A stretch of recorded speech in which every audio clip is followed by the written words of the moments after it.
welcome back to my online teaching platform. In this video, we shall learn how to evaluate functions or expressions involving radical sign. So we see that we are to find the limit of the function x minus 9 divided by 3 minus square root of x as the input x approaches 9. Now let us verify if the direct substitution is going to work for this. So let us just substitute the value of x into the expression, see if it's going to work. So we are going to get 9 minus 9. Wherever you see x, we put 9 over there. Then here is 3 minus square root of 9. Now we are going to get the denominator to be 0, which is okay. Then the denominator also equal to 0. So we say that the moment the denominator becomes 0, it means it is undefined. So we have to use a different approach. It means direct substitution will not work. So we have to use a different approach to get the right answer. So let us look at the right way of getting the answer, or the correct method that we are supposed to use to get the answer. So anytime you have an expression in this form with a radical, let us consider the part that we have the radical. You could say that the denominator has a square root of x, so we need to rationalize the set. So we have 3 minus square root of x, so we find the conjugate of 3 minus square root of x to be 3 plus square root of x, as we did under sets. So we write the whole thing as our lim as x minus 9 all over 3 minus x, 3 minus square root of x rather, approaches, as the x approaches 9, is the same as, so let's rather bring our equal to sign over here because of the space. So it's going to be times the conjugate of the denominator, this denominator. So the conjugate becomes 3 plus square root of x, then the same thing, 3 plus square root of x, nicely. So need to put them in bracket nicely.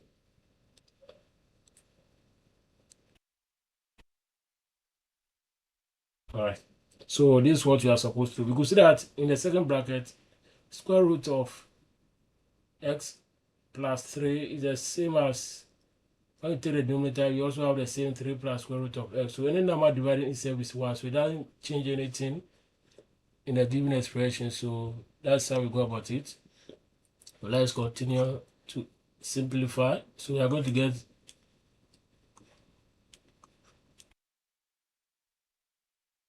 ln as x minus 9. We'll multiply the numerator of the second fraction, so we are going to get 3 plus square root of what? X. Then divide through, we are going to get the down one also. We have the numerator of the first fraction, 3 and square root of x, also multiplying 3 plus square root of x. So that's the second part. So we have as x approaches 9 here.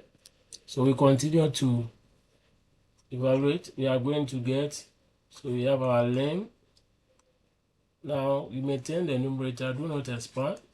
So we have to now work on the denominator, since we can apply the concept of difference of two squares over there.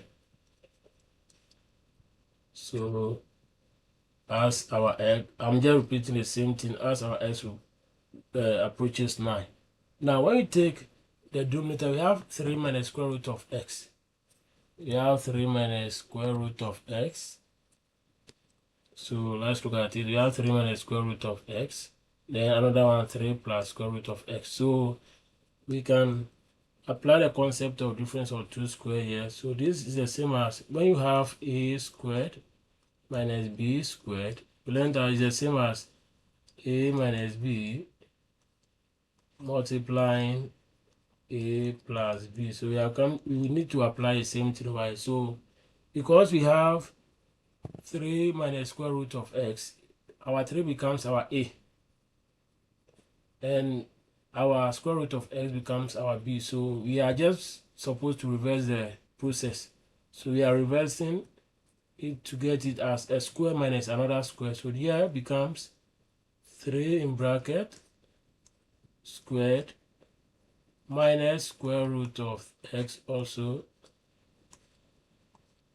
squared. So we have reversed everything to get it as a square minus another square.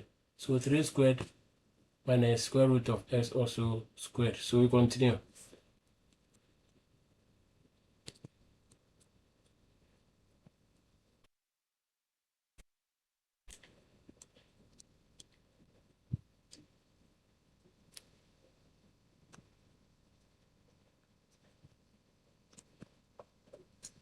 So let's continue to get.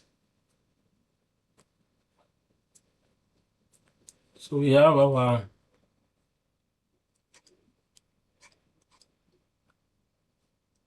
link. Then we have our x minus 9 here, multiplying our 3 plus square root of x in one bracket. So we have as x approaches 9. So our denominator becomes 9 minus x.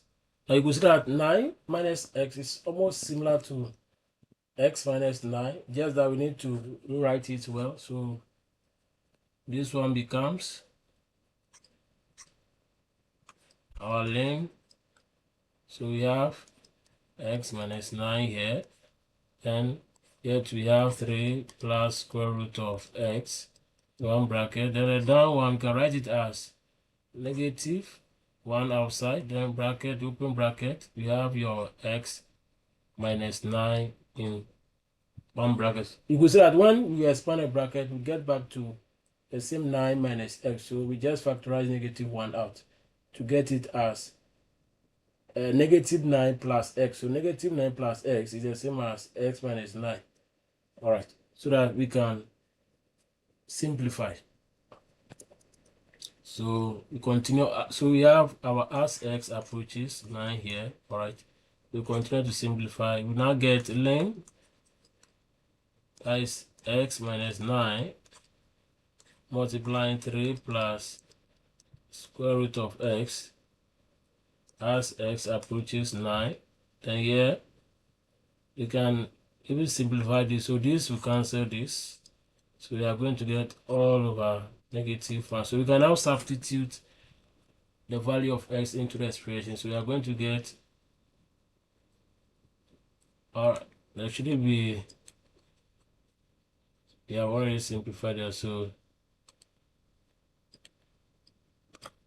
let me clean this part. It should rather be